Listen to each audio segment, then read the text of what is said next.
Hello, welcome to the video. In this lesson, we're looking at section 5.5, where we're going to be solving equations by graphing. Now, I know that's the title.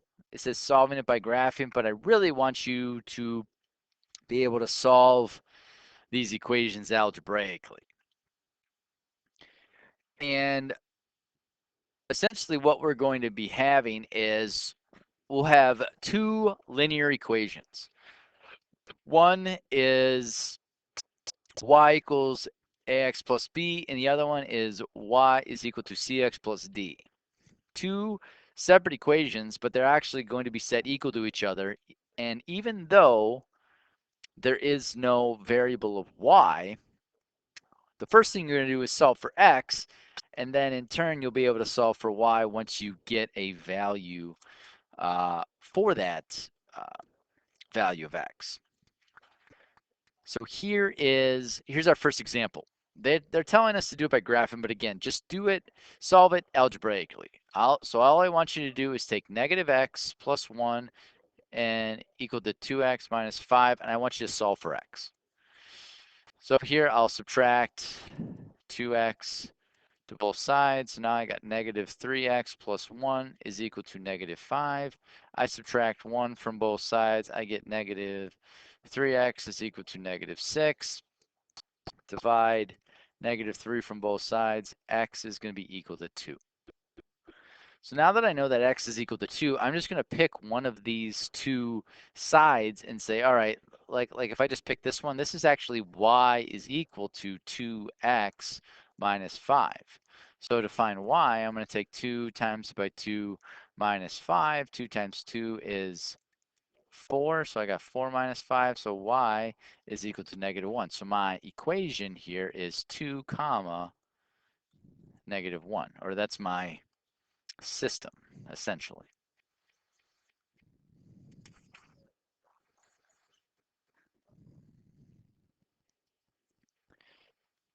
Let's take a look at like this number 1 here, because it's a fraction. Most people aren't a super big fan of fractions.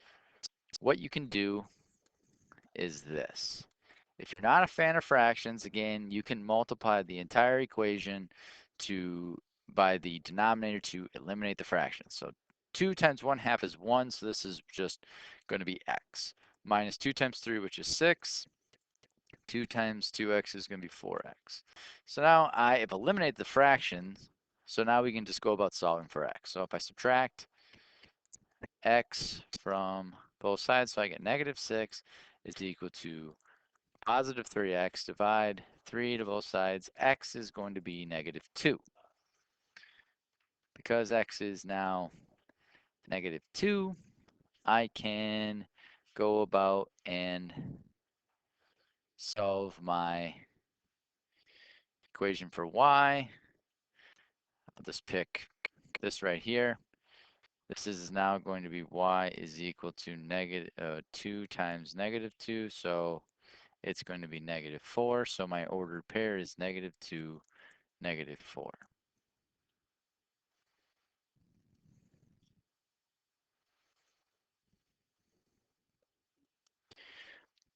Where it becomes really kind of complex is when you have absolute values on both sides of the equation.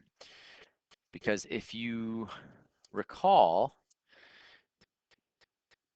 when we solved for absolute values on both sides, it looks something like this. So like this particular one was the absolute value of ax plus b, and it's going to be equal to the absolute value of cx plus d.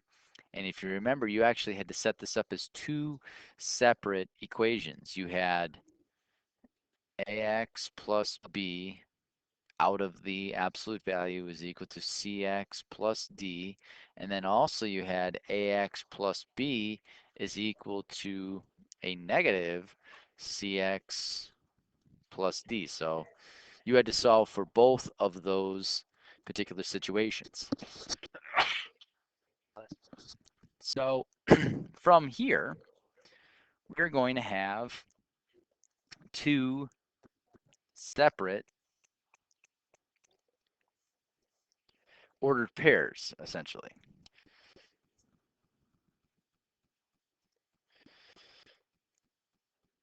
So when I rewrite this, it's going to be x plus 1 is going to be equal to 2x minus 4, and then I'm going to have x plus 1 is equal to a negative quantity of 2x minus 4. So so if I go here, this one is going to turn into x plus 1 is equal to negative 2x plus 4. So these are the two equations that I'm going to solve for x. So let's move this one over here. This will be x plus 1 is equal to 2x minus 4.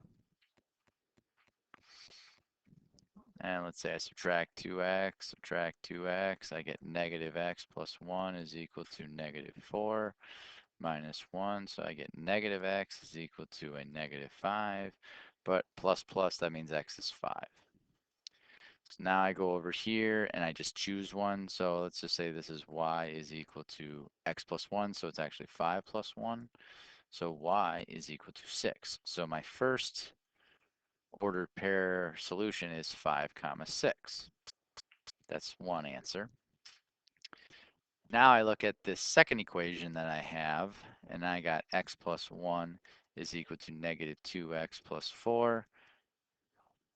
Add 2x to both sides. Now I got 3x plus 1 is equal to 4. Subtract 1 from both sides. I got 3x is equal to 3. So x is equal to 1. And now I pick this one. So y is going to be equal to 1 plus 1, which is 2. So my second ordered pair is 1 comma 2.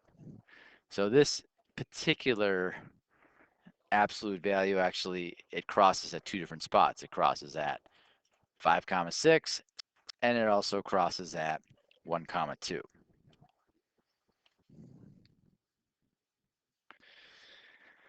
Here it says your family needs to rent a car for a week while on vacation.